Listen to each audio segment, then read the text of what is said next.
Well, good afternoon, everybody. Welcome to the Fort Worth Aviation Museum and the second meeting this afternoon for the Texas World War I Centennial Commemoration. I don't have enough materials for everybody. We had more this morning than we anticipated, but if you want to hand these around and kind of share with each other, all the material that we've got today and we're going to talk about, we've got electronically, and we can get that to you. Also going to pass around the yellow sheet. If you're not already getting the newsletter, give me your email address and I'll sign you up for that. Otherwise, if you just leave your name, so I've got a record of who came through here today. Let's see, inside the folder we've got a little agenda for today. So we're going to go over some old business. We're going to talk about the state commemorative body and monuments and veterans and poppies, and then we've got some other new news that we'll talk about. But before we get started, let's just go around the room and introduce ourselves, because I know not everybody here knows everybody else. So Sheila, let's start with you. I'm Sheila Doyle. I'm with the Vintage Flying Museum, which is just up the street. I'm Bill Morris with the Fort Worth Aviation Museum. Hi, I'm Kathy Hanlon. I'm with the DAR, Daughters of the American Revolution. Norma Hubbard, Daughters of the American Revolution. Tyler Alberts, Military Museum, Fort Worth. Lila Rattozzi, I'm based in Huntsville. I'm working on African Americans from East Texas that served in World War I. Don Pye, Fort Worth Aviation Museum. Anita Robeson, South Lake Historical Society. Oh, great. Hi, Anita. Hi. Hi, Eber Myers, Fort Worth Aviation Museum. Steve Myers, Fort Worth Aviation Museum, and chairman for the Tarrant County Historic Commission. Carol Davis with the White Settlement Historical Museum and also the White Settlement Historical Society. Nigel Parker, Tarrant County College and Records Management and Archives for the district. Tom Kellum, also Tarrant County College. I'm the district archivist for the college. My name is Johnny Robertson. I have an exhibit company here in Fort Worth. And Johnny works with us here a lot. Linda Barrett, archivist at the Fort Worth Library. Doug Hartman, various things. He's Brittany. Historical in his own right. Yeah. I'm Brittany Spraggins. I'm with the Fort Worth Aviation Museum. And Randy. Randy Gilbert, Tyler, Smith County Historical Society. Good. We had a similar group this morning, a little bit smaller, but we're starting to bring together a lot of ideas, a lot of people, and we're starting to get some communication and some coordination going, and that's our full intent of this. I think we mentioned at the last meeting, if you were here or not here, that the national goals are to establish state commemorative bodies within each of the states to coordinate activities within those states, and then to also establish a World War I monument in Washington, D.C., to document the monuments that are established throughout the United States, and also to work with the Library of Congress and other groups to identify veterans. Believe it or not, there is no national database of all of the veterans from the First World War, and so that's one of the other things. And then, as each of the individual states would like to do through their own bodies. So there's another gentleman, Mike Visconage.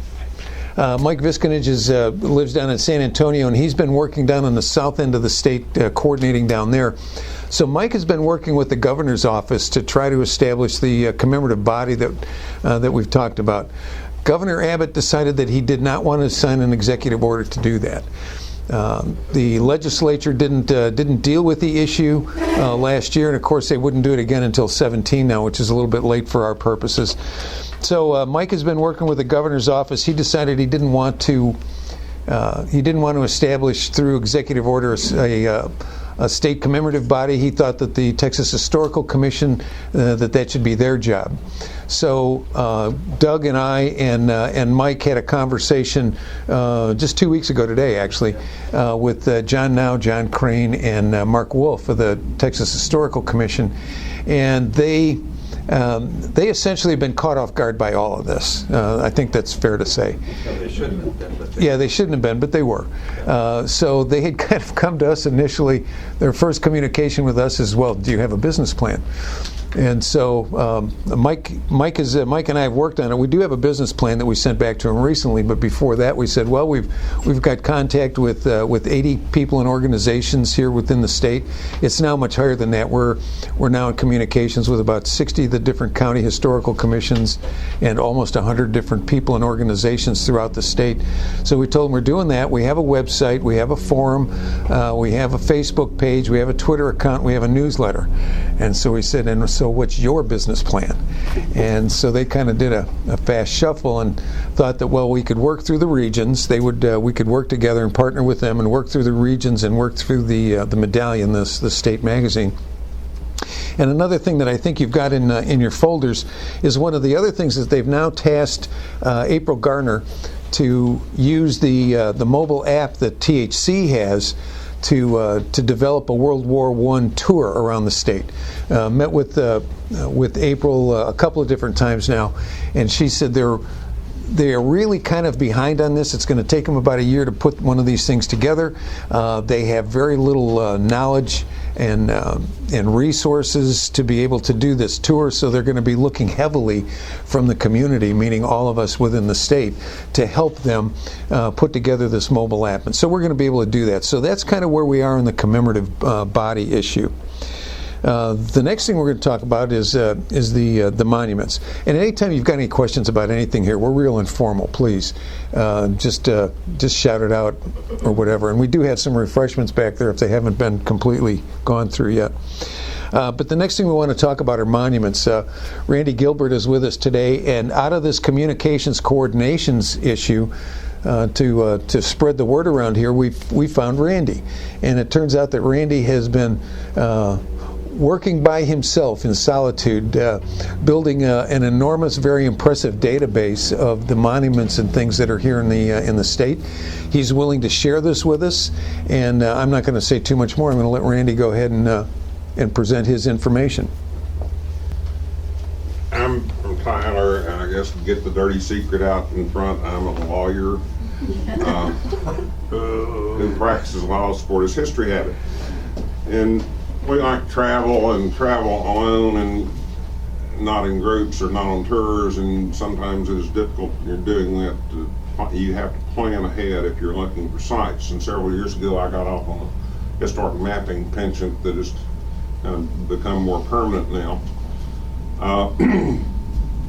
And some of you are with the Historical Commission, and 5 or 6 years ago the THC sent out a request to every county to better document and pinpoint markers in cemeteries, because if you've worked with the THC Atlas, they have and not being critical, but it's just they know they have a major problem on GPS coordinates. My office, according to their coordinates, is nearly a half-mile southeast on a vacant lot. And working with them, that fell out to me to document and pinpoint the cemeteries and markers in Smith County. And I started using Google Earth as a format for keeping track of it, and I'll show you a little bit about it before we get into World War I, because it might be possibly useful for this. I think I've got the screen size adjusted better as well now. Those are all the historical markers in Tyler, or Smith County. We just limited to that. Green or RTHL, brown, and some of them are we've got them color coded, and just show you, click on it. How many of y'all are familiar or use Google Earth? Mm-hmm. So I got a little more involved with it and putting, so you've got on this one you can pinpoint, know where it is, you got the coordinates, you got the marker text. Why it's not 1 and 2. That was a problem on the thing. So I want to close out the screen, it's too big. We did the same thing for cemeteries. And if you let me just pick one that's gives the data on it. And if our genealogical society has online databases, and that way you can click on it and that takes you to the burials. Now we've got the same problem back to Google. Okay, it's working now. So you get everything but if you go in the museum the same way, Mine's a gold star.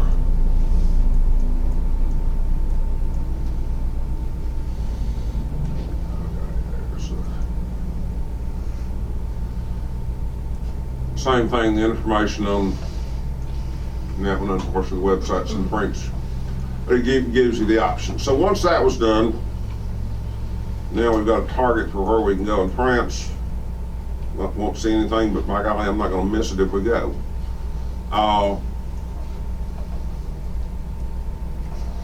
What Randy hasn't mentioned is he put all this information in the database himself.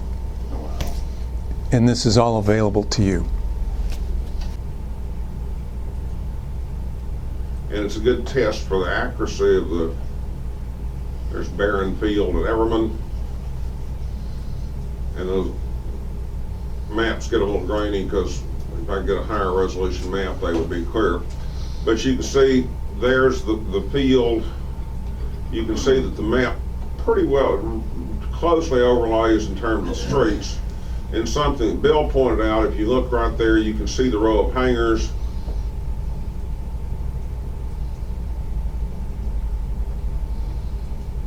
And if you zoom in, there are two foundations. Actually, probably part of a third foundation over there. And you scale those out to where they all built them same pattern, same size, but there's an existing surviving hangar at San Antonio, and that is the perfect. Those are the foundations of 3 of the hangars at that field, with some additional, probably I think built another. There's you can see the outline of another structure right back there. Aero repair. So that is a good tool for certainly more than World War I. If you have access to mapping and you want to pinpoint items, if you can do the overlays, they're a great research tool for documenting whatever period of history. You can find a map to lay it on if you want to know exactly where it is. So it becomes an interesting. You have to tweak them a little bit sometimes to get them fit right, but most of them, these are all fortunately very close to scale. And you got those maps, where those are soil maps? Okay, those come, the portal of Texas history, the North Texas State University of North Texas, whatever, I'm dating myself. Go into a search, kick in county, Tarrant County, and click on maps, and they don't have them for every county. Generally, they don't have them for every county except the one you're looking for at that particular time.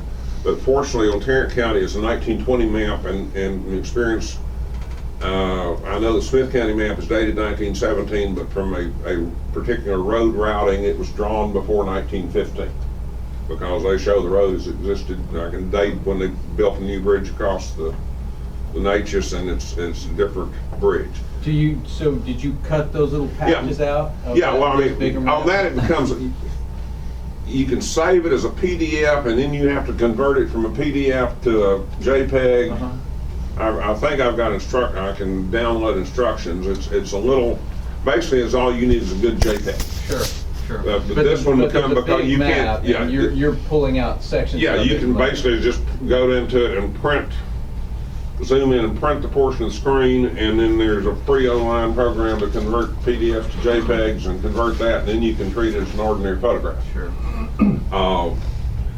But what someone's asking about 36th Division, the 36 was 3/4 Texan and 1/4 Oklahoma. The 90th was half and half. You know, where did Grandpa fight? Where did the 36th Division fight? And these are big, they're also, should take us to it hopefully. These are big files so that when they're loading, While they're loading, the part of the National Commission wants to document monuments in each of the states. When the commission was started, and even up until about a month or so ago, there were no monuments listed for the state of Texas. Obviously, Randy knows that there's a few. But at the national level, none of them are listed with the national database. The Battleship Texas is now listed. But there's an awful lot of information here and things that we can do to help nationally. And this is a great tool for any of us to use. And Randy has made the database available to us. So we can email you the database, and then you can use it yourself. You So- know, I would think that someplace there would be something in Dallas County. At any rate, we want to move on because we've got a lot of other things to cover today. But I want you to meet Randy, see the work that he's done, because you may very well be able to use some of this. He's making it available to all of us. We just need to attribute it to him. These are files that can be emailed, or we can give you a link to be able to download them off of one of the websites. Can Yeah. you share that same file, like, with, other people? Sure, I think so. You know, the other thing is I've got a copyright imprint. Is just don't sell it and make a profit on me. Okay? Yeah. Yeah, no. But being able to use it, yes. So anybody else got any other questions of Randy? Very impressive. Because I know Tyler has to move on, and it's Tyler's computer, Okay, so we're. okay. My computer wouldn't take the plug, so Yeah, we had a projector failure this morning, and we had a lot of actually you got it all over there. things going around and around. But we've got copies of the databases here on a zip drive, and I've got them so I can email them around to people. And so what we're going to do is we're going to move on from here, and we're going to talk about veteran searches a little bit. Randy's still involved in this, so one of the first things I'm going to do, I know I've got Bill on here first, and we'll let Bill start out, but a number of different people and groups all across the state are doing a variety of different types of veteran searches, and we're finding that a lot of these people don't know other people are doing things. Bill, for instance, has been working here in Tarrant County with death certificates and has identified about 6,000 people here in Tarrant County. There's a group in El Paso that's identifying volunteers and then has a program where they're taking that into the schools, and the schools are picking a veteran, and the schools are learning about that veteran, and they're making bookmarks out of that person's stories. Lavaca County is doing something similar to what Bill is doing, but they're using DD-214's discharge records and cemetery records. And then Lila has been working on some African American veterans, and Randy has also been working on some of that also. So I'd like Bill and Lila to tell you a little bit about their work and what they're doing, because the intent here is to take all of these different initiatives and hopefully move them towards a common goal of some sort sometime in the next couple of years. Bill has got some ideas about taking the veterans that we find here, and on 2018 marking all of their graves with an American flag and a Centennial flag for the World War I vets. So that's something that we can do with that kind of project, move that forward. Just identifying them even in the beginning is part of it. So just so that you are aware that each one of these items that we're talking about, we would like to come up with some kind of an end goal. What do we want to do in the next 2 years or so with those things? So, Bill, if you'd like to talk about your stuff. Briefly. Yeah. Well, I kind of got started on this when Jim mentioned to me one time that the National Archives has records on World War I people. And go online and look at it, and they only list 4 in Texas. And I know there was more than 4 World War I veterans in Texas. What I started doing was to create essentially a database. In 1949, the Texas death certificate added another box, 2 boxes really. One was the decedent ever in the armed forces? Yes, no, whatever, or not applicable. And the next one was periods of service or wars. And so starting in 1949, you can, what I basically did was say, okay, most of the people are probably born about 1885 to 1901, young kids. And said, all right, this is when they were born, range. Picked Tarrant County, and then picked a year, 1949, and came up with, it's probably 200, 300 death certificates. And then, of course, click on each of the icons, bring it up. If it says, yes, World War I, I download it, save it. If it didn't, I just bypassed it. Some of them just said yes, and I downloaded them, and I put them on a spreadsheet, basically with a question mark, because they could have gotten in after the war. Born in 1901, yeah, he probably didn't go in until 1921, but the answer was yes. So, anyway, what I've done is I'm now up through 1974, and I've got over 6,000 names of people that died in Tarrant County that on the death certificate says World War I or something similar. Not all of them are buried here. I've got them buried everywhere from Arlington National Cemetery to Seattle, Washington. And the idea was to create essentially a spreadsheet that covered Tarrant County and said, here's all the World War I people we can identify. Ideally, it's being resorted to like Fort Worth, and then you've got Greenwood and then Mount Olivet and Rose Hill and the other cemeteries. And then segregating out those that are like died here in Tarrant County, but they're buried in Parker County or down in Houston or somewhere else or another state. And to be able to share this database with hopefully 253 other people like me that are each doing a county in Texas, and we get together and find out that, yeah, there's people buried here, but they died in El Paso, type of thing. But anyway, I've got a couple of handouts here, basically the methodology I used. And so if anybody's interested in that, you're welcome to a copy. And then this is, it's the best I can do. It is only a snapshot of a portion of what's on the spreadsheet. But it's basically the date they died, last name, first name, where they resided, like Fort Worth or, Tarrant County, White Settlement, the cemetery, and the location of the cemetery, when they were born, which is on the death certificate, and then I also put in what their occupation was, like packing house worker or something like that, just because it might be interesting to somebody.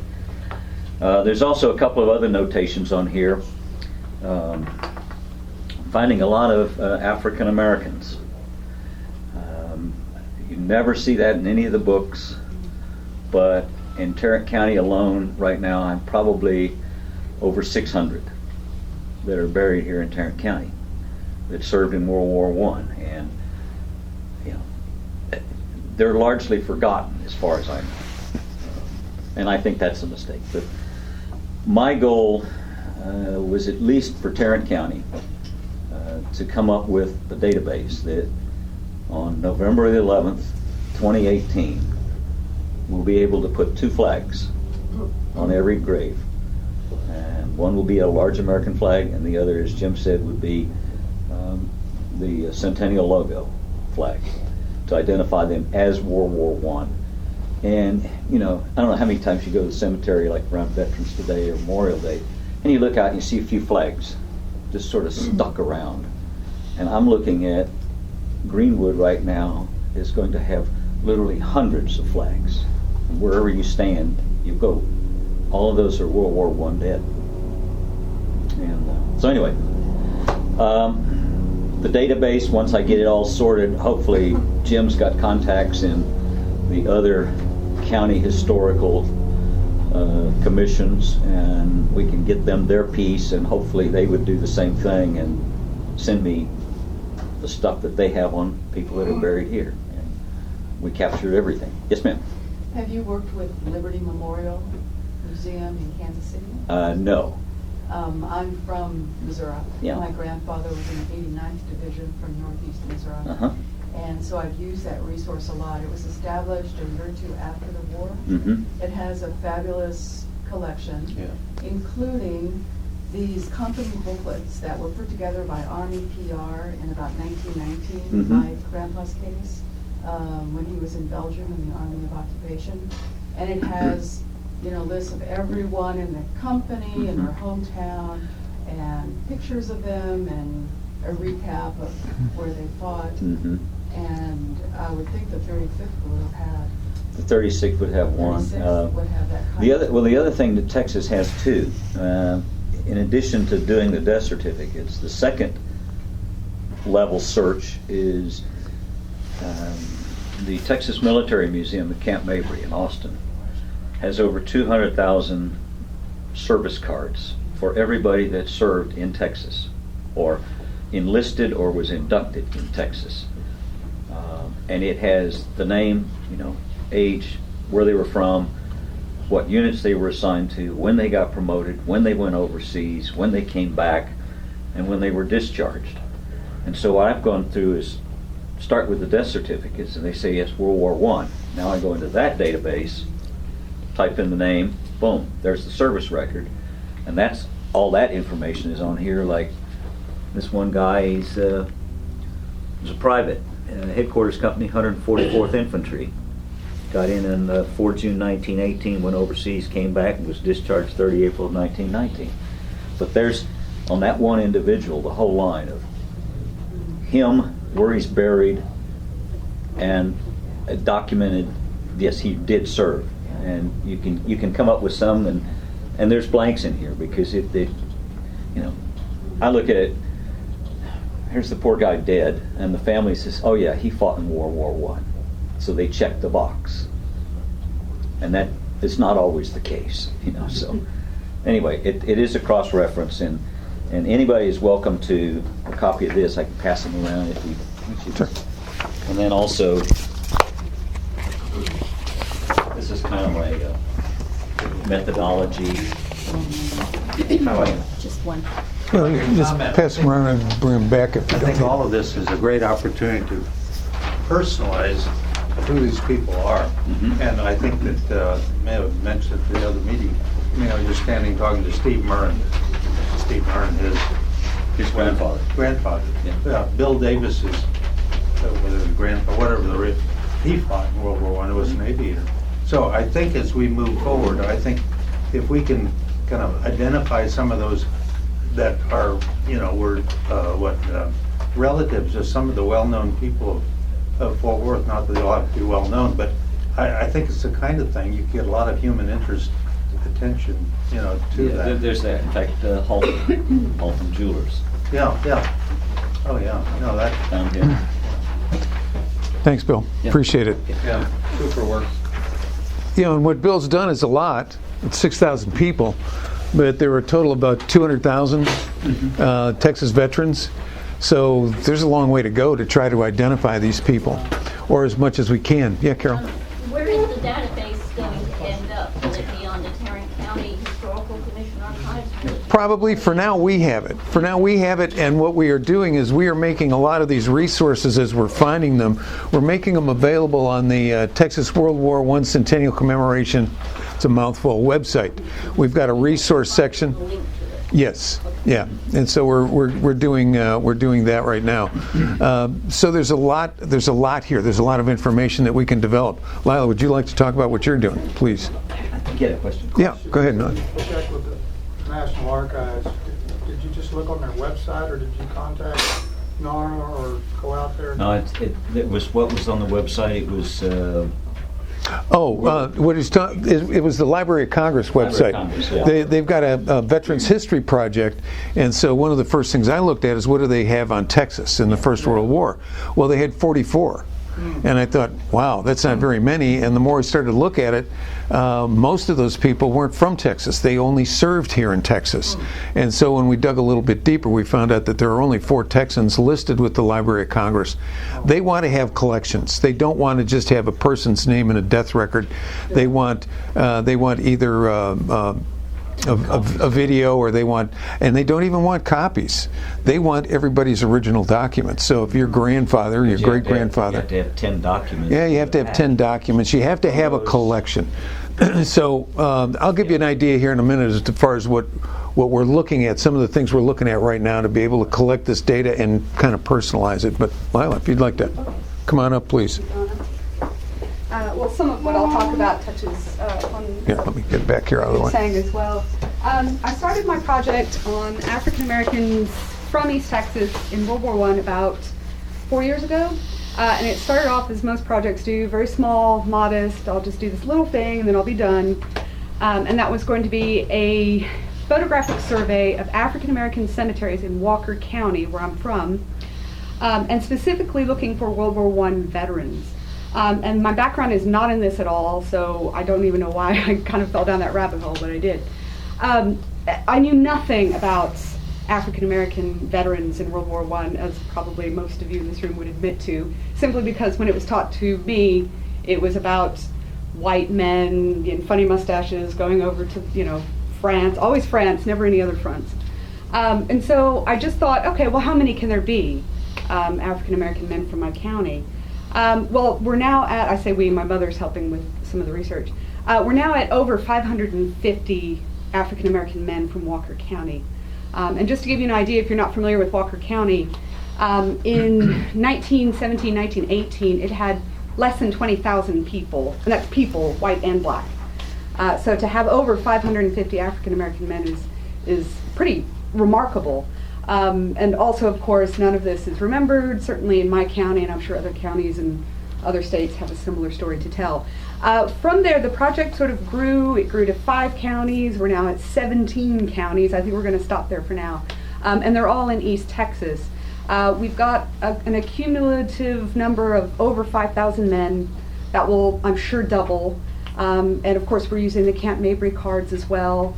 We're also using a variety of other sources. Headstones can be a godsend because sometimes the service card is not available. It went walkabout, or Mabry doesn't have it, or it didn't get digitized. And also a variety of other documents, headstones, that sort of thing. Oral histories have turned up some fantastic things. I remember I was doing an interview with an 89-year-old African American woman from New Waverly. It's a tiny little town in Walker County.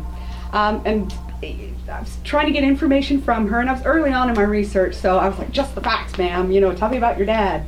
And at one point she kind of paused and she said, oh, I served in the military. And I said, oh, really? She goes, yeah, I was a dental hygienist in one of the black regiments in World War II.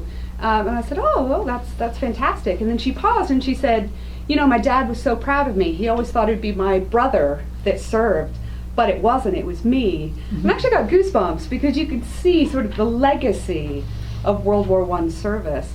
Another woman I interviewed, she sent me a digitized scan of her great uncle's discharge paper, and you could see the creases where he'd kept it folded in his wallet till the day he died, which was decades after World War I. So it's stories like that I'm getting from the oral history side of things.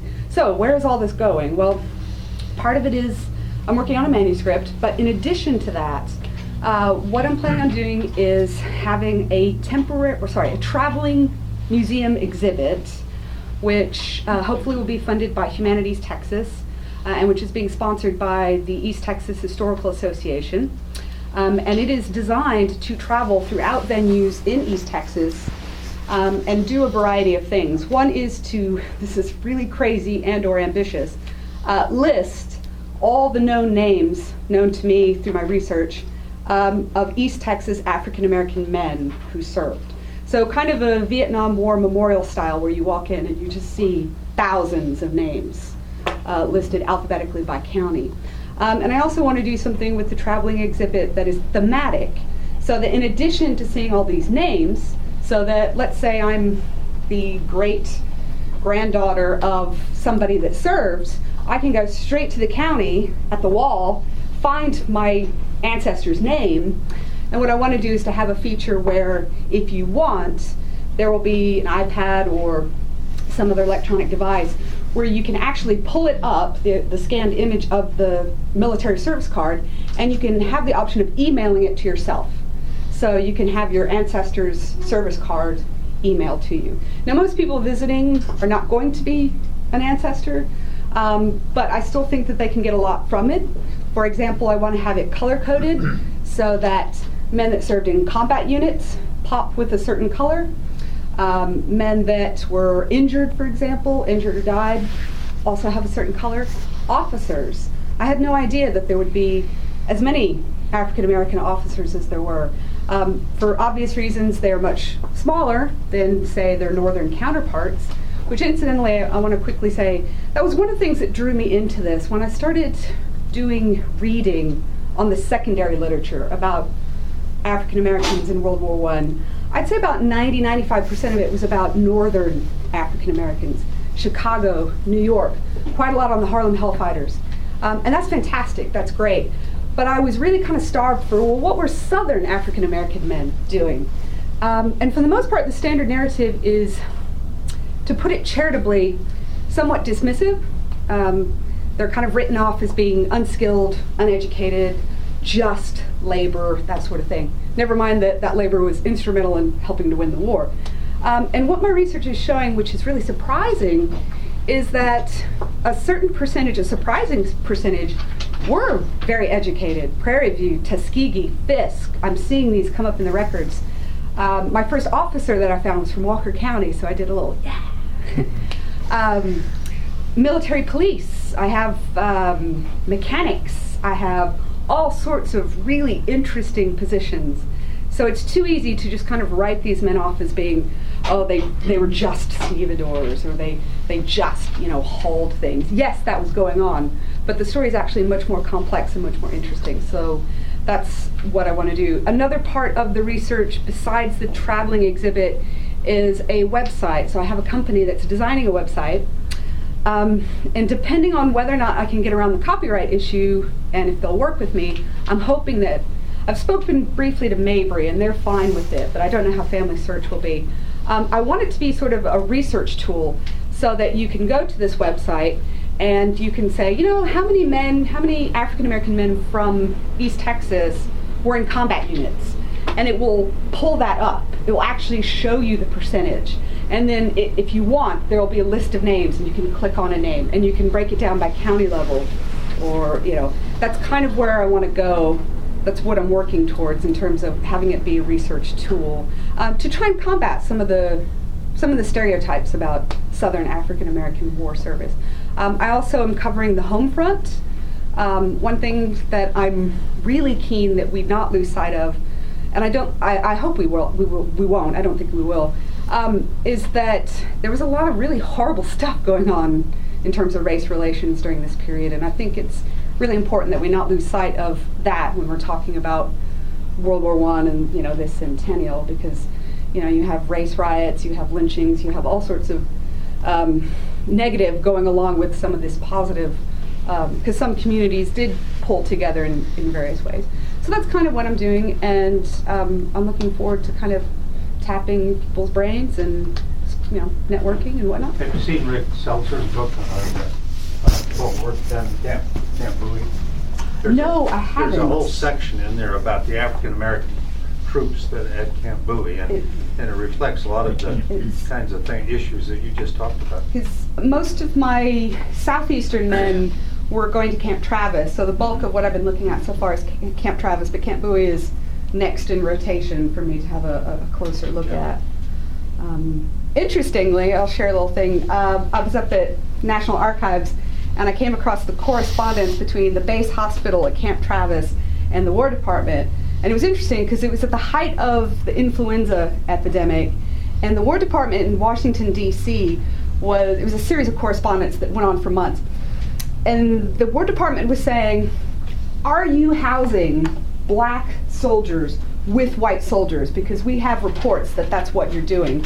And the base hospital is basically saying, well, we are, but we have more important things to be dealing with than this. And the War Department is also saying things like, are you addressing black soldiers with the courtesy title of Mr., because you're not supposed to be doing that? And I loved it because the base hospital wrote back basically saying, we don't use Mr. for any of them, black or white. We call them by their last name or at best their rank. But the whole tone of it was basically like, come on, get off our back. We have more important things to worry about than that. But so it's some really interesting stuff coming through. But yeah, Camp Bowie is one of the things I want to look at. Sounds like a great project. How 17 counties? What can you define? Like which do they run on the eastern edge, or are they a block? Or I'm glad you asked that, because I've had sort of good-natured arguments with people, and it's a hard question to answer. What is East Texas? How do you define it? For example, I've had people tell me, why are you picking things in the southeastern part? That's not East Texas, that's the Gulf, So originally Jefferson County, just to use one example, was in my sample, and what I was finding is Port Arthur and Beaumont were throwing everything out of whack, because we had hundreds and hundreds and hundreds of men but over half of them were from Louisiana. And that's really interesting that, you know, so many men are coming over from Louisiana to work, but can I really call them East Texas, you know? So finally I just went, forget it, I'll jettison Jefferson County. So rural counties I find are easier to manage because the mobility issue is less persnickety. But once I start kind of moving, if you superimpose I-45 on anything that kind of touches I-45, it starts to get a bit dicey in terms of, I'm kind of going by the Pine Belt because there's a definite culture. What's the northern border? I have Red River, I have Lamar County. Okay. I don't have Tarrant, sorry. So kind of all the way up to all the way down minus Orange Jefferson. County. So just some a real mix in there. Kind of got a block in the middle. Randy persuaded me to add Smith County, so that's in the mix now too. But even like Red River and Lamar, there's some interesting stuff because of Oklahoma and Arkansas. So I'm having to make some kind of tough choices about how do I fit men in a particular county. And it's not a nice and clean, easy system, but I usually go by where were they born, you know, according to the census records, where are they spending most of their time. Not so much where they enlist, because particularly urban centers, I totally left out Harris County for that reason. I was like, a former colleague of mine who does a lot of her research in Houston was really saying, you need to include Houston. I was like, no, it's full of foreigners and people from all over Texas, and it would, County. yeah, which is an interesting thing to research, but it's, I'm kind of driven because when I was 20, I went to live in Britain to study, and I lived over there for 13 years. So I cannot imagine what it's like to be a 20-year-old African-American male in 1918 who leaves his farm and goes to Europe. But I do have a small, tiny taste of what it's like to be from rural Walker County, you know, East Pine, you know, backwoods, and to turn up and go. And so I'm kind of drawn to sticking with that remit as much as possible, which is African-American men kind of from the woods, I guess. Mm-hmm. And interestingly, quite a lot of men from these counties were ending up in the forestry units. I mean, it shouldn't surprise us when it makes sense, but it surprised me that there were so many, because again, I kind of allowed myself to believe that narrative of, oh, well, they were just unskilled labor. But, you know, it takes a lot of skill to do some of those forestry jobs in the, you know, in the military, well, even in the commercial world, but also in the military. So yeah, they're mostly in the center of the region, but also a couple in Northeast and Harrison County. Tom, you got a question? I want to make a comment on that correspondence with the Wilson administration.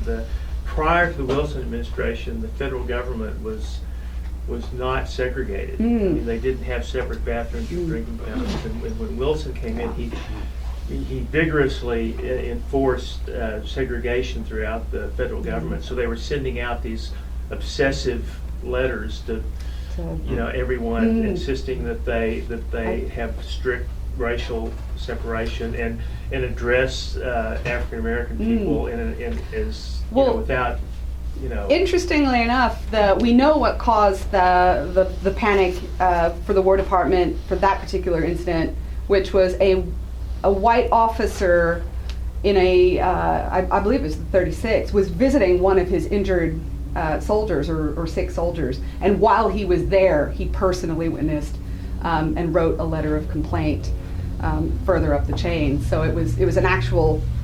He was complaining. He was complaining that white soldiers were being housed in the hospital with, and interestingly, one of the things that the hospital staff were writing back, or the man in charge, was he was basically saying, one of his lines was, we can't stop them from fraternizing at lunchtime or, you know, moving around, which I thought was interesting, that he's basically implying, look, a lot of these men are fraternizing of their own free will, and we can't really. That's what disturbed the Wilson administration. They wanted to do that. Yeah. You know, the one at the library, we're going to talk about the library exhibit, but we've got a great room at the library to do presentations. This is the kind of topic that I think would draw a lot of people to it. So, I mean, we could just put that down as one of the kinds of things. Well, I need to book venues, so I definitely need to talk to you after. Well, Lila, thank you. I appreciate it. Thank you. And this is just one thing, if you just take the numbers, about 18 to 20% of the veterans from the First World War were African Americans, about 25% were Mexican Americans. I'm not even sure what the percentage was with the Native Americans, but the original code talkers were Choctaws from Oklahoma. Who served in the divisions too. So there's a lot of information here, and one of the things that comes up, and Carol mentioned and everybody else, is where's all this information going to go? Frankly, I don't know yet. None of us do. We don't even have a good feel for how much information is out there, but until, and I'm not even sure how you heard about this movement here, so. But Lila came up on an email and said, well, I've done all this work on the African Americans. Felicia Williamson, who's a archivist. Right. Speaking of which, she is interested. I roped her in. She's interested in. She's now at the Dallas Holocaust Museum, and I didn't think it would go anywhere because I know you're kind of thematically quite removed. And anyway, they're now thinking about maybe doing something on the Armenian genocide as a tie-in to what we're doing. So there's a lot of things, and this is just one aspect of it. We're kind of percolating this down into particular areas of information, and so one of the next ones I wanted to talk about is poppy projects and the Flanders poppies. Interestingly enough, many people here in the States don't even know what the significance of the poppies are anymore. In England, the poppy is the remembrance flower, and they have Remembrance Day. In Australia and New Zealand, the same type of thing, and all across Europe. But here in the United States, it's becoming less well known. We have been talking to, it started out with finding out that there's a poppy festival in Georgetown every year. There was a veteran who brought back poppies from Flanders and started planting them around Georgetown.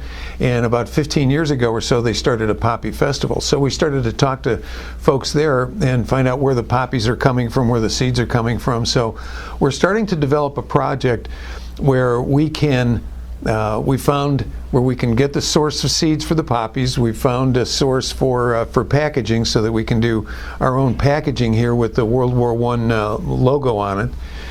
Because as some of these projects, like Bill talks about with flags, money has to come from someplace to pay for these flags. So we're going to be looking at ways to do that, and one of them is poppies. We can package poppies. We can make them available for free to the schools. We can sell them to other groups and organizations. Your group and organization can sell them if you like to, and that kind of thing, so that we can fund some of the projects we have here. But we're finding tons and tons of ways to incorporate poppies into almost any venue. The schools are planting pumpkins and things like that. They can plant poppies, and we've talked to some of them. They're willing to do that. Ken Knutson was here this morning. He's talking to the people along Camp Bowie and some of the garden clubs. And Doug's wife is with the Botanic Gardens about taking areas and planting poppies as a remembrance area or something along those lines. We've also found an enormous amount of literature on crafts for kids in schools to be able to do poppies, or another one that's come up recently that looks like a lot of fun. And it's called seed bombs. Do y'all know what those are? You take a little potting clay and a little potting soil and mix it together with the seeds and roll it up into a little ball like a meatball, and then you can just put them in areas that you don't have real easy access to, like throwing them up on the sides of roads or your neighbor's backyard or wherever you like. And so you can just kind of seed the area, a little Johnny Poppy seed, I guess. So at any rate, the Poppy Project seems to be popular with a lot of people, and so we're going to go ahead and going to push that along. So one of the things I've got for you all today is we found a source for some nice poppy pins. And I was handing these out this morning, so just pass those around. If we run out, I've got some more. I'd like you to each have a poppy pin, just as a kind of a symbol for what we're doing here. Oh, Jim? Yeah. Shouldn't we have kind of another column, as all these projects are talked about, for potential funding sources? Yeah, I'm going to talk about that in the next session, but yeah, we'll talk about that a little bit, because we've got other projects. Do we have enough going around here yet? We need some more. Well, I'll let Brittany start on this side. But let me get the extras back because they're going in our gift shop. So, at any rate, as we move along with the Poppy project, we'll let you know about the packaging on that. There's still time for us to get this done and have it ready for this spring. Definitely for next year. The pins, we have an economical source for the Poppy pins if you're interested in those. But again, we're looking for ideas on all of these things, or ways to introduce them into the schools or into the community so that people can use the Poppy. Richardson, I think it is, I've been told, does a lot of poppies there as a remembrance flower. And so does El Paso, except they use a different variety. They have a yellow poppy in El Paso that they use there. The next area I wanted to talk about is current and planned exhibits. I'm going to start with Sheila. Vintage Flying Museum has already established a small exhibit, and so I'm going to let her talk about that one, and then we'll talk about some of the others that we know are coming along. Okay. Thanks, Jim. We did have recently a very nice donation that was made to the Vintage Flying Museum of extensively World War I items. We put a lot of these out on display that are the larger things, like helmets, things that won't deteriorate. We have a lot of paper items also that are back in the archive. And I'm going to be bringing them out. I'll be posting on websites and stuff like that to bring out of just what you can see from back there, and they are available if you're doing research on things. The guy was in Iowa, but if you think about a lot of things that if you were in training in Iowa, is a lot the same if you were training in anywhere else. So if you read the camp newspapers, a lot of them, like the YMCA made Trench and Camp. There you also have copies of Stars and Stripes. These were things that went out throughout everybody's camp. We have a few copies of those. We have extensive maps. You might be interested in our maps of France from about 1919. In addition, there's also a lot of postcards. I brought one item here today as a show and tell. This is Freedom's Triumph. It is a book put out by Women's Weekly. If you think about 1919, you don't go to the movie yet and see the newsreels. You don't go on your internet and see lots of pictures. So to learn about things, you would get a book like this one, and it has put in an extensive amount of photographs and descriptions. There's also some written diagrams in here. And then you at home would buy this book so that you could have learned about that big war that's been going on for the last couple years. And I brought this here today so you can look through it. But like you all remember that if you do need some research about World War I paper materials, please come over to the museum and ask to see what we've got in it. I've cataloged it all so we can find it. So you don't have to dig through the box. Thanks, Sheila.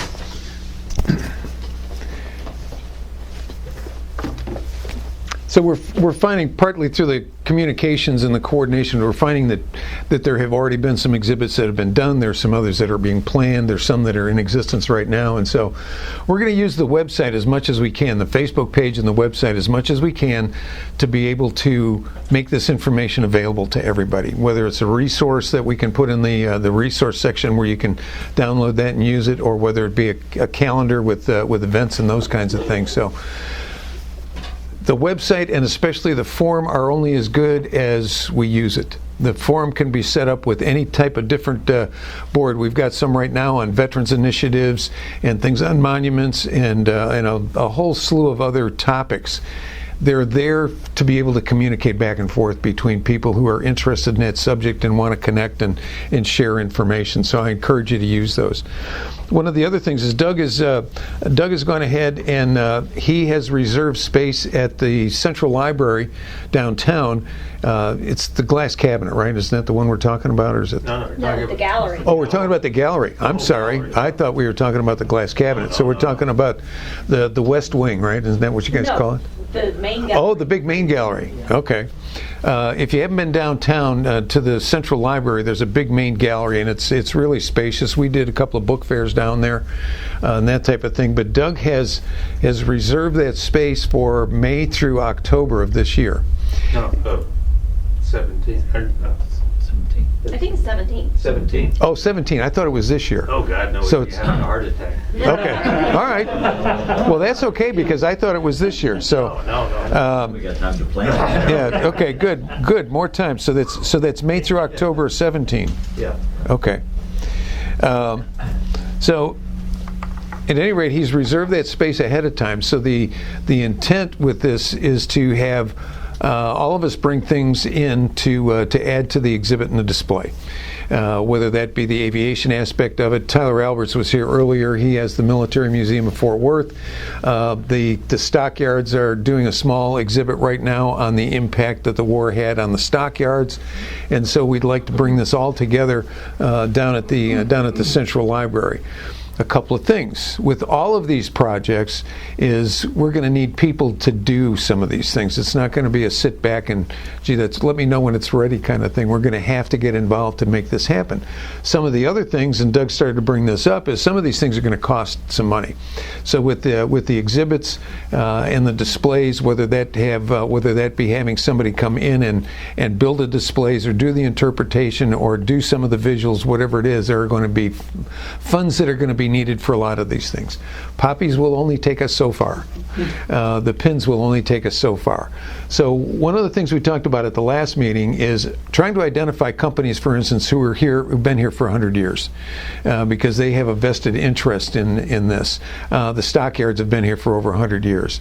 The stock show's been here for over 100 years. Ford and General Motors are 100-year-old companies. Benny Keith is a 100-year company. Stetson Hats is celebrating their 100th. Good, Stetson. Haltom Jewelers. Haltom, yeah. It's in the war. So it's going to be a matter of identifying potential sponsors and then going out and looking at these groups and seeing what they can do to help with some of this stuff. Yeah, Bill. And Steve Murin. Yeah, but he's not 100 years old. No, but Yeah, no. his But dad. I think. Yeah, but his father. Yeah. Well, I think the key thing is to identify projects with it's really, you need a grant proposal, idea, and it's, to individual companies for certain things and also foundations. Right. So, but we need to be able to go to these people and say, here's our plan, here's our project plan. One of the other ones that goes along with the library one, and this is the timing is different now, but I met with Van Romans at the Museum of Science and History. They have a lot of items in their collection. They're going to try to identify what they have, World War I things. And as many as you probably know, there's a display downtown by the fire station that is, I think it's 100 or 150 years of Fort Worth history. Museum of Science and History inherited it 20 years ago or longer because it was done in the mid-'80s when the exhibit was put down there. It's not fresh, it's not attended, it's not even visited much. But Van told me that space could be made available for a long-term, say 1 year, 2 year, even a 3 year exhibit of how the war impacted North Texas. He would be willing to work with us on that. And we've talked to some people who are involved with the design, and that could be a very expensive project to do that and do it correctly. And I know from our standpoint here in the museum, we're really interested in being involved with scholarly, well-done exhibits because it's going to be a reflection on all of us in our individual groups. I really don't want to see just a bunch of old uniforms on hangers in a corner. We need to do this well because it's going to reflect on all of us. Yes. I don't know if you received a phone call from Rebecca down in Austin. She's at the DAR. Not yet. But we worked with. Or maybe I did. My phone's gone off a few times. But what would have been about the Briscoe Center? Okay. No, haven't. Of American history at UT. Okay. And we had a World War I exhibit that they've been collecting memorabilia, artifacts, different things for. And she was going to call you about that. And that's something that we might be able to use as a traveling. the thing that's puzzling about the 150 exhibit, and because I've really been, critical of science and history because they've not. Yeah, Ben mentioned that as a matter of fact. That's right. I think they're negligent when it comes to history. And I think the 150 exhibit is something they want to get out of it. But also, my understanding is Ed Bass and Sundance really want to take the space over, for a restaurant or for something. They own the space. Oh, they own the space, that's right. Yeah, they own the space and they have leased it out for long term, 30 years or something like that. Yeah. And the CVB downtown and downtown Fort Worth have all said, well, we'd like to see something happen, but it's not within the budget of the museum to do that. It's an unattended space if you've ever been down there. Open door. It's just open door. You just go in and walk around. So you can't have a lot in there because nobody's attending to it. It's not even monitored in any way. So, but Van said they would be very happy to work with us collectively on some kind of a community exhibit down there. It would be an expensive one to do. So anyway, I'm skeptical, but it's worth exploring. Sure. But these are just some ideas, and we're going to have to just kind of distill some of these ideas down into what's going to work and what isn't. Can I add on the sure. museum, or the library, one of the related opportunities because of the auditorium I'm looking at this kind of the model that we did with the Quanah Parker exhibit down there. Right, remember that one. We had probably 9 different presentations over the period of the exhibit, and so the ones like African Americans from Texas in World War I would be a great topic. Yeah. And so I think what we could do is make it not only an exhibit, but a way for a lot of the areas of special interest to become presentations and forums, or Yeah. and it's so I think the combination of two. So we need to make sure we reserve the auditorium as well. Well, and this is something else, and this meeting is a little bit of an example. The next meeting is going to be in March. The next meeting is going to be in San Antonio, because the folks that are down on the south end of the state, Lila came up from Huntsville today for this, and Randy came from Tyler. But the folks down there are eager to be involved with what we're doing up here, but they can't always make these meetings. So we're going to have to find some way to reach out to all of the other counties, and I'm hoping maybe we can work with you folks in your distance learning studio to be able to maybe do some of these kind of meetings or presentations to the state. If you're not aware, the library and the National Archives both have capability of doing distance learning presentations. You all familiar with those? Okay. That's kind of what we're doing here. Don is recording this for us, and we will put this on our YouTube channel so that other people will be able to see what took place here today. So one of the next things I wanted to talk about a little bit, I'm sure you're all familiar with rack cards, little cards like this that we have here at the museum. We all are going to have opportunities over the next few months and years to be able to talk to people about the First World War, the Centennial Commemoration, and people are going to say, well, what are you doing? How do I get in touch? That kind of thing. So we'd like to put together a rack card so that we can have something to be able to hand out to people and a leave behind and that type of thing. I can tell you that I just had some done for the museum.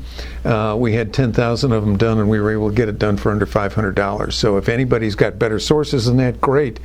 But I'm going to need some assistance with some ideas. What do we want on a rack card? What do we want in terms of graphics? What do we want it to look like? So if any of you have the capability of graphically putting something together, we've got a group that can print them for us pretty economically. But we're also going to need the money for that. So if you're working with a group or an organization that can support $25, $50, $100 to get rack cards done, that's gonna help us get the word out and have some leave behinds for different places. Other projects, I just want to update you with some things that are taking place. St. Mary's School down in San Antonio. Any of you aware of that one? I believe it's a private school. And there's a book out that I've been reading lately, and I know a number of people have read. It's called Texas and Texans in the Great War. It's a really good book. It talks about the home front mostly, but a lot of different aspects of the war and how it affected the people in the state and the economy. Because that was interesting. One of the things that THC asked about during our phone conversation is, well, we're going to want to go back to the governor and answer the question for him of what is the relevance of the First World War to Texas. And the more I read about it, it's like, really, you have to ask that question? things that I wasn't even aware of. I knew it was there, but didn't know what the genesis was. But the Houston Ship Channel, there were 8 or 9 shipbuilding businesses that were down there that were building ships for the First World War. That's where the fuel depots for oil and gas were for the First World War. The economy here was essentially all cotton. Texas was the #1 cotton producer in the United States and produced 25% of all of the cotton. There was a need to pull back on cotton and produce things like sheep and other food. It changed the workforce. I had somebody say, well, Rosie the Riveter had a mother, and she worked during the First World War. She did, but she worked in the offices as a stenographer, or as Bill pointed out earlier, she stitched up the wings on airplanes. So it really had a major impact. In fact, when I looked at THC's tour for the Second World War and the little video they have explaining how the Second World War impacted Texas, I thought this is going to be really simple for them to do. They can take the same video and just dub in over World War I or World War II, World War I, because it's the same type of things. So at any rate, what they're doing at St. Mary's School is that book is being used by the students. They've got about 70 students in this project. They're each going to take some aspect of this book, and they're in the process of doing this right now. And each one of them are going to produce a 6-minute video on different aspects of the impact of World War I on Texas, and that's going to be made available to everybody in the state. So I think that's a really, really cool project. I really like that one a lot. Rich Crosley was here this morning, Lieutenant Colonel Rich Crosley with the Fort Worth Independent School District, JROTC. He's the commanding officer of that. And the JROTC is also 2016 celebrating the 100th anniversary of the JROTC, and this is in response, as best they can find, to the buildup for the war was establishing the JROTC. So all across the Fort Worth Independent School District, they're doing a number of things, and they're planning on having service projects. They're going to do a pass and review at Farragut Field on April 15th. At 10 o'clock in the morning, and you don't have to write this down because we'll get it to you.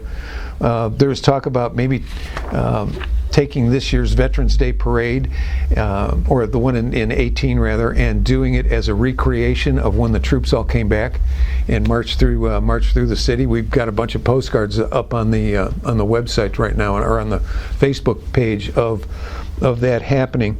So there's a number of different projects out there, and another one, and this is by the, let's see, Brenham Heritage Museum, and you may have a copy of that in there. I'll pass this around so you can look at it. They were looking at state historical markers for things that they wanted to do, but if you've done any of those, it's $1,200 to $1,500 to do one of them, and it takes over a year. And if they have cutbacks at the state, it may take 2 years, as we found out. But what they've done at the Brenham Heritage Museum is they've come up with a way to do, and I'll just pass these around so you can look at it. They've come up with a way to do 4-color signage for outdoors that's protected from UV, and it's color stable and the other things, so they can do something that's, I think this is about 2 by 3 feet or 3 by 4 feet. At any rate, they can do them for about $300. And they said they will do those for anybody who wants them at that price, at their cost. Their turnaround time is about 2 weeks, so they can get them done really quickly. What they are doing with theirs is they're putting a metal frame around it and then putting it on a metal post in the ground. And so with the framework for it is costing them about another $250, but still for less than $600 or about $600, you can put markers out which would normally cost you $1,200 to $1,500, take over a year. So they are more than willing to work with anybody in the state who would like to start to do some of this stuff, and you can include graphics and text. And I was going to say, unlike a state marker, Yeah. you can have photographs of what you have. We're supposed to see in 1970. In fact, we can even go beyond that, because we use them here in the museum, but we use QR codes. You all familiar with QR codes that you can scan with your phone? So that those could be incorporated to the sign, so it could take you to a website, or it could take you to a video, or it could take you to almost all kinds of things. So there's a bunch of different projects that are going on out there right now, and that's one of the things that we're attempting to do here, is communicate and coordinate what's going on so that we don't reinvent the wheel, and we can kind of move forward towards some common goals. So that's the next point here. We did started this morning. We did a little brain mapping this morning, and we'll continue with this now. But we're starting to get a group of projects that people seem to be interested in. One of it is veterans types initiatives. Another one is exhibits, the Poppy projects, monuments, and then some kind of general ideas. And all of this stuff is great up to the point of needing to get it done. So we can plan it all we want, and we can organize it the best we want, but we're going to need to staff this stuff out, and people are going to need to work on different things if they're interested in it. And then we'll deal with some of the other issues. But as we start to identify what we want to do with some long-term goals, like with the veterans one, we want to build a database, maybe have something to do with the parades, and then mark the graves with flags in 2018. So that's kind of a long-term goal with the vets thing. What do we do with all that information once we get it? It's a great question, and I don't know at this point. But that's a great question. What are we going to do with all of this? Randy's done an enormous amount of work with monuments, but like he says, he doesn't think they're all there, and they haven't been listed with the national government yet. So they haven't gone into that monument project yet. So there's things there. The poppy projects, we've got a lot of good ideas. I can have poppy seeds in packets to us probably within a month if we want to do that. We signed an agreement with the National Commission to use the logo, so we can use the logo on stuff. We just need to be able to get that approved by them before we actually go out with it. But there's a lot of things we can do with the poppy projects. Exhibits. We've got some exhibits that are already in place. We've got some exhibits that are to the future, and maybe some exhibits that are even bigger. So, but what do we want to do with that? Once we get the exhibits up, what's the takeaway with that? Does it become a traveling exhibit? Does it become stationary? What's going to happen with that information, or what do we want the end goal on that to be? So in some of these other ones, like the films from St. Mary's or the mobile app with THC, or somebody said this morning, I think it was Tyler was talking about, there were symphonies that were done of World War I music, or maybe plays or presentations of art or poetry or those kinds of things. So what do you all think? Do you have any ideas on any of this stuff, that what you'd like to see in an end result or a topic that we can put on the brain map here? Another obvious one is bibliography. That, I mean, we're talking about a lot of sources, but that ought to be one of the offshoots. You mean on the, all of this. okay. That's a great idea. You mean for the veterans? Well, just bibliography on World War I, Texas, and okay. In our case, okay, gotcha. So, where would we want to put that? General?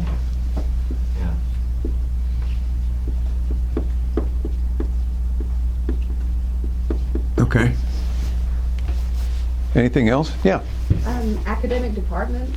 I know history departments, okay. Probably English departments, theater, all over the state are going to be, to varying degrees, planning events and whatnot. If we had something that helps advertise what we're doing, right. We're also advertising what they're doing, we can work together.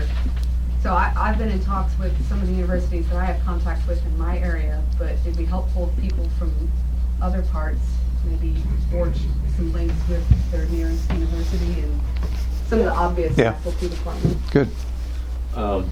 Back to the vets. Yeah. I've been doing my research, and I have my own database. But you said Lamar County was doing something different. Lavaca. They're doing the same thing, but they've got a different approach. Yeah. But the idea, hopefully, in the end, is what we're all doing. Well, it's in some sort of statewide database that you can say, here's where they all are, here's where they came from.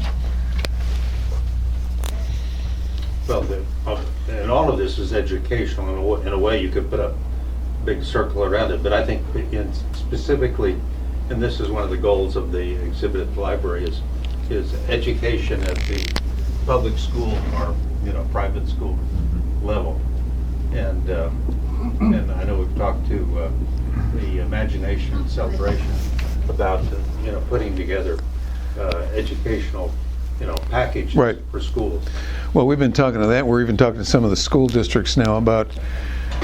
We're having a meeting with the Eagle Mountain Saginaw School District about how do they want us to provide curriculum material for them? What form or format do they want it in now? What does that school district, how do they want it? Is the St. Mary's book available here? The St. Mary's, The book you talked about. yeah, it's, I got mine off of, oh no, not that one, but we'll talk about, let me have that one for a second, Deborah. This is a book that, or a catalog magazine. This one is done by the National Commission, if you haven't seen this one. If you go online to the National Commission, these are free. You have to pay for shipping. But one of the nice things about it is they have curriculum built into this for, what is it, 6 through 12? I think it's more high school.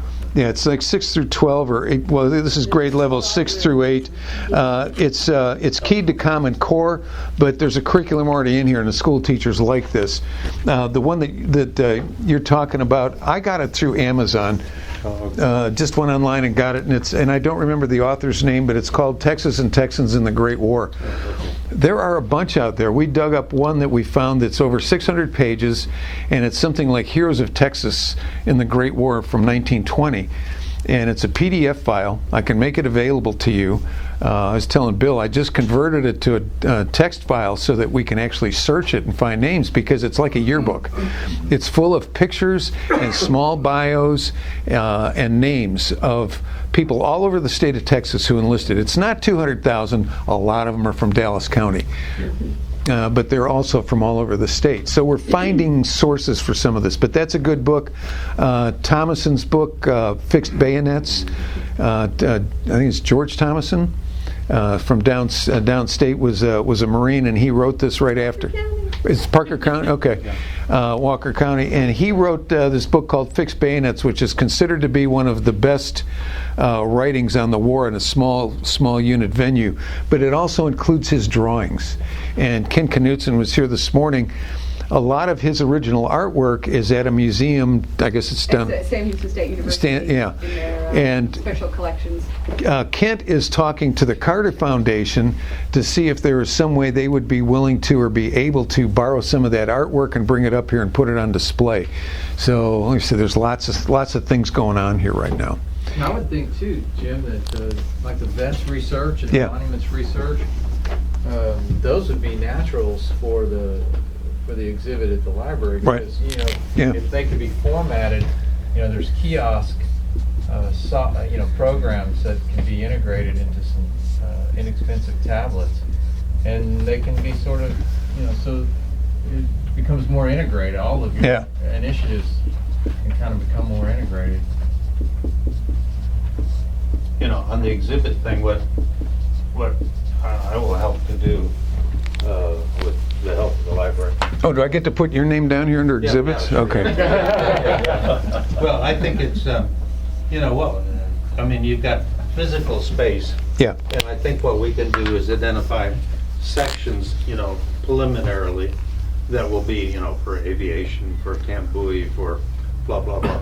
And so each of the individuals, then we need somebody in all of those topics to be the lead person. Right. And then it has a wall hanging system, and so each one is going to have to kind of design, what they're going to do, and then have some kind of preliminary, what's the unifying color scheme, the unifying, things that, so it looks like it's one project. Well, that's kind of what I see with all of this, is having some group to oversee exhibits, another one to oversee the poppies, monuments, vets, and some of these other things. Some of it is just simply information.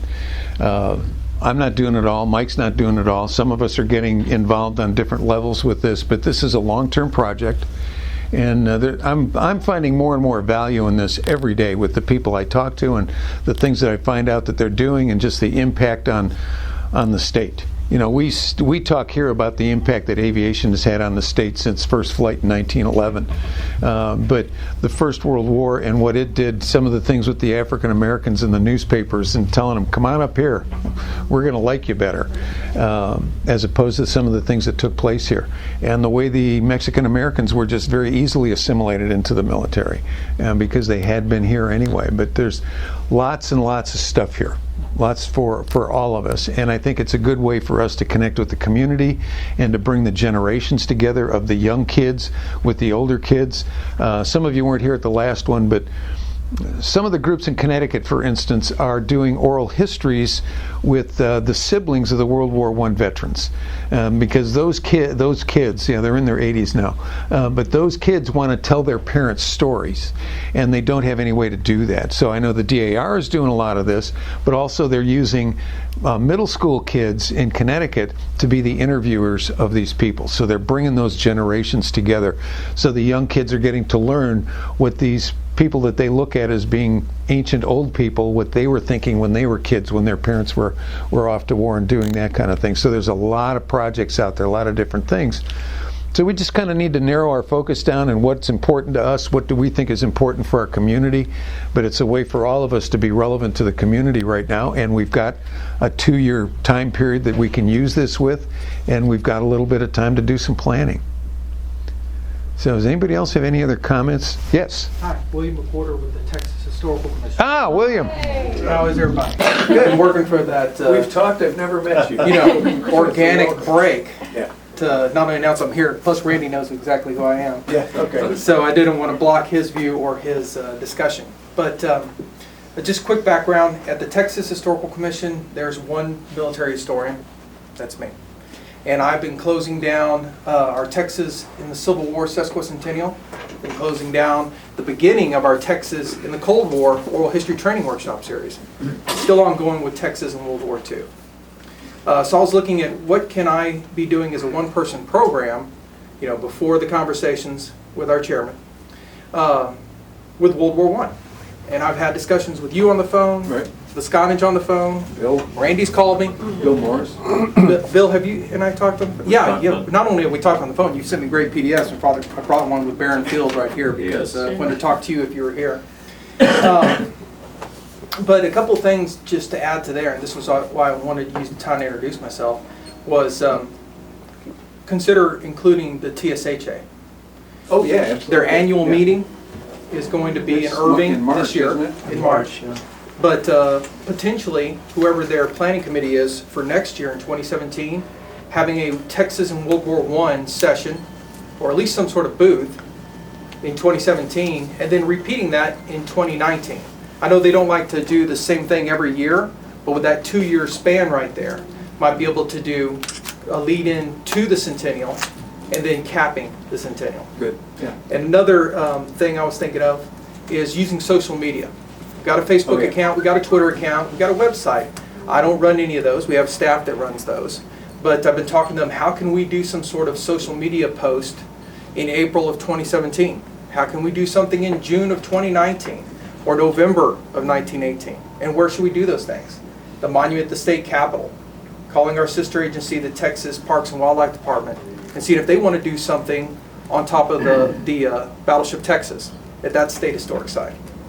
Sorry to be doing all this over the top of your head, but the door frame forces me to do it. We've got a public educator. Her name's Lisa Worley. She's fantastic. If you go to our website and you look and see under our World War II section, we have been able to put forth TEKS, Texas Essential Knowledge and Skills Lessons Plans, for World War II sites. And we use POW camps, because there's more than 70 POW camps in Texas during World War II.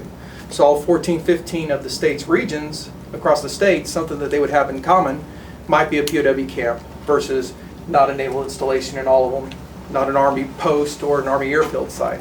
So we did lessons plans for World War II. We're working on some for the Civil War, and World War I would be a way to go.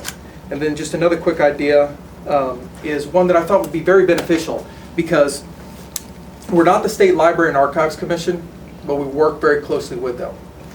Different types of project, different staff, mingling in and out. I'm working on something with them right now for teaching educators in 2017. Lisa's leading the way on that project. But people will call in and they'll think, Texas Historical Commission, you know where all the documents are. And one thing I was thinking was, how about at the beginning of the Centennial, and I don't mean April of 2017, I mean this year, a blitz through all of our social media, an article in our Medallion newsletter, through our website, your website you've already established for this commission, through the County Historical Commission's listserv, saying, if you know where monuments are, if you know where documents are, if you know where exhibits are, if you know of any projects being worked on that aren't published yet, let us know. Then we, not as a clearinghouse, because we wouldn't provide the copies for it, But we can certainly say, yes, you're interested in stuff in Hudspeth County, this is what's taking place there. Or you're interested in the Marines in Texas associated with World War I, this is where we know there are places around the state that have information on that. And I think that that's going to be a very valuable resource if people will respond back, you know, and let future researchers, and certainly projects that I've heard discussed here for the past hour and a half. So those are some ideas I wanted to pop up while you had your vision board up. But of course, I'm not going to run away as soon as the meeting's over. I know you want to talk to me face to face. I'm just curious, in Austin, is there Let me turn this way so you don't hurt your neck. is there a Texas Legislature's Day in Austin held every so often where people can come in and set up exhibits? Are you familiar with I'm that? not familiar if there is something like that. I don't know what. They do have days where you can go and meet your legislature. Mhm. Because they I was do just advertise thinking that. that if they still have that Legislature's Day where people can come in and set up exhibits, I don't remember if it's in the Capitol or where, but that might be worth educating the I have Texas. seen cities and counties host a lunch during the legislative session. They'll be barbecuing out on the lawn, or they'll be in the annex and they'll have one of the annex rooms and they'll be serving lunch to legislators, and they're talking about what's going on in their city or their county. But I haven't seen something exhibit related. I was just thinking, since Abbott has passed this off to the Texas Historical Commission, if it would be worth looking into to some kind of outreach at the legislative level. You know, we've set up some channels or some means of being able to communicate, whether it be through social media or the newsletter and some of those kinds of things. And it's just the point of this right now. We need to communicate with each other as we learn things. I've never heard of that, you know, a legislator day like that. And what can we do? And can we find people, for instance, in Austin, who would be willing to go out and do that, as opposed to us having to come down?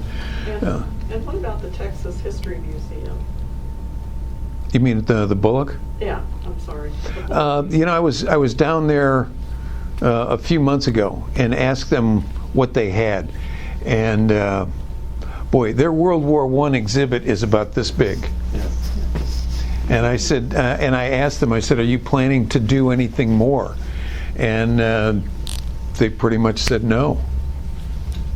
Now, they do have that a special exhibit room, and they have a traveling exhibits, and it might be that some, you know, put a bug in their ear to get on. They might, and that calendar, and that might be a offshoot of all the stuff we're doing. It could be, and there is a traveling World War I museum, or a World War I exhibit that's going around. Some gentleman here locally, personal collection. He'd collected things over a number of years. He's got and I believe he's got a Facebook page, but he's booked up now for the rest of the year already. He just started putting this in a trailer and was going out and setting it up in different places. So again, there's things going on, and if we learn about them, exchange the information, see what we can do, see what's relevant to us, what's important, what we decide our goals are here locally, and then working with the THC to determine what's going to be the best thing for the state. Well, with THC, it would seem to me this would be the time to get on the editorial calendar of the Medallion, their magazine, which is very attractive.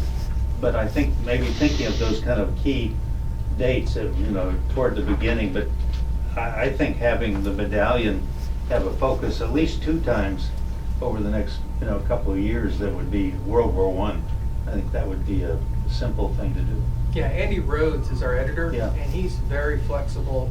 Good. When you get to him with plenty of time. Yeah. And then, of course, it goes before, you know, their internal review committee to say, yeah, does this fit for what we're going to say in this episode? Because they might be talking completely about barbecue, or they might be talking completely about historic hotels, you know. But the anniversary dates are important, and I have been talking to them about those anniversaries. Good. Such as April 17th. Well, the 17 and 19, you know, as a starter, I mean, both those kind of time frames would be logical, I think. Doug, along those lines, what about meeting with the editorial boards of the Dallas Morning News and the Star Telegram? Since they've been around since before the beginning of World War I, is that something worth pursuing? Yeah, well, actually another one, well, I think the dilemma with the newspapers, especially Star Telegram, there seems to be, you know, diminished page coverage, so that would be the problem. But one thing, I don't know whether we followed up with KERA, but not yet. No. No. Okay. KERA, you know, did, you know, obviously does the stockyards thing, and they repeat it periodically. And I think they said that I talked to them, they're very interested, but they can't produce something.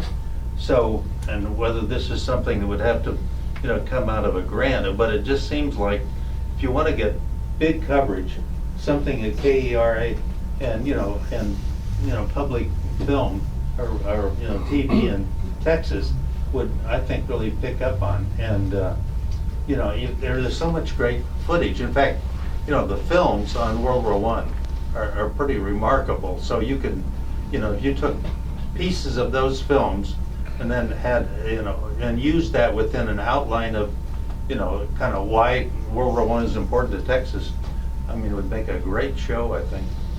Well, I think we've got a really good start on things here, and I appreciate you all coming in today. Unless anybody has anything else they want to add, we've still got some refreshments left. I encourage you all to meet with each other and share some ideas or share your contact information, and then we'll move forward. I'll keep you advised as to exactly where the next meeting is going to be. I mentioned it's going to be in San Antonio, March 3rd. But I don't know that we have a venue yet for it. And then we will explore the idea of maybe making it a distance learning environment so that you can participate even from up here. So, anybody else have any other comments, questions, suggestions? I just emailed you a list of companies that are 100 years old and older in the area. Oh, good. I looked it up the other day, and the Fort Worth Business News was collecting information about it, but they hadn't published it yet. So this is an article that was in the Dallas Morning News. So. Of course. But that's good, because I think those people have a vested interest. Pepper. Yeah, Dr. Pepper. Okay, good. Pepper. Yeah. He's in one of the teachers. So, again, anything else from anybody? I'll be leaving this book here for a little while longer. You've got clean hands, you can thumb through and look through the different pages in it. But thank you very much for coming today. Really do appreciate your participation, and tell all your friends. Thank you. Thanks. Yeah.